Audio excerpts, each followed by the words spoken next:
আসামিরা এখনো তাদের বিচার প্রক্রিয়া চলতেছে, কোনো সাজা হয় নাই। সেই বাহার এখন ইন্ডিয়ায় অবস্থান করতেছে, আর আমরা বারবার পাহাড়ের বিচার হয় না। কিন্তু আমাদের সমাজে নতুন কিছু না, এগুলো আমাদের সমাজে প্রায়ই ঘটে। তবে নৈতিক দৃষ্টিকোণ থেকে হিন্দু রমণীদের বিয়ে করা ঠিক না, কারণ হিন্দু মেয়েরা বহুগামী হয়, তারা এক পুরুষে কখনো আসক্ত থাকে না।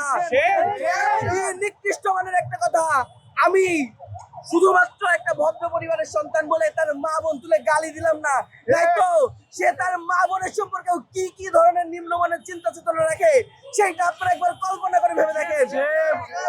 এরপরে আবার দেখেন, মা কালী সম্পর্কে বলছে এক কালো কুৎসিত হবার অধিকারী মহিলাই আজ ঈশ্বরের ভূমিকায় অবতীর্ণ হয়েছে।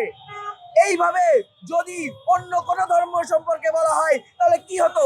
দীপু দাস যে কোনো অন্যায় করে নাই, তাকে পুড়িয়ে মেরে ফেলে দেওয়া হলো। সেই আসামিরা এখনো তাদের বিচার প্রক্রিয়া চলতেছে, কোনো সাজা হয় নাই।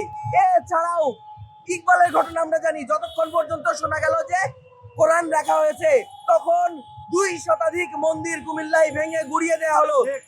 সেই পাহাড় এখন ইন্ডিয়ায় অবস্থান করতেছে, আর আমরা বারবার পাহাড়ের বিচার হয় না।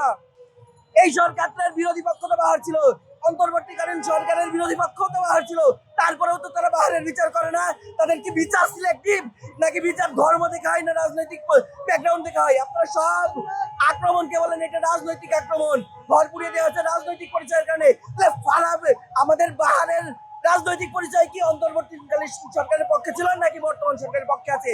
পাহাড় কিন্তু আওয়ামী লীগ করতো, এবং তার মদতে 2 শতাধিক মন্দির পুড়িয়ে দেওয়া হয়েছে, সেই পাহাড়ের বিচার সরকার করে না। তার মানে কি আমরা বলতে পারি এটা শুধুমাত্র ধর্মীয় পরিচয় দেখেই বিচারগুলো হচ্ছে কিনা?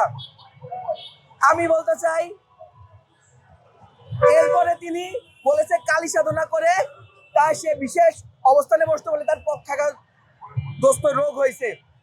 এইভাবে একটা সম্প্রদায়ের নারীকে, একটা সম্প্রদায়ের দেবীকে, একটা সম্প্রদায়ের উপাসনা পদ্ধতিকে এইভাবে ডিহিউম্যানাইজ করে তাদেরকে যে একটা জেনোসাইডাল থ্রেট দিতেছে বারবার। এর আগে আমরা টিএমডি শুনেছি, টোটাল মালাউন্ডের। এইভাবে তারা এই জিনিসগুলোকে নর্মালাইজ করতেছে, এইভাবে তারা এইগুলোকে সংখ্যালঘু সম্প্রদায়কে একটা থ্রেটের মুখে ফেলে দিচ্ছে। আমি সরকারের কাছে জানতে চাই, তারা আসলে এর বিরুদ্ধে কোনো স্টেপ নিবে কি নিবে না, নাকি তারাও জঙ্গি গোষ্ঠীকে মদত দিয়ে যাবে? জঙ্গি গোষ্ঠীর বিরুদ্ধে কথা বলতে তাদের ভয় হয় কিনা আমি জানতে চাই। সরকারের কাছে আমার প্রশ্ন থেকে গেল।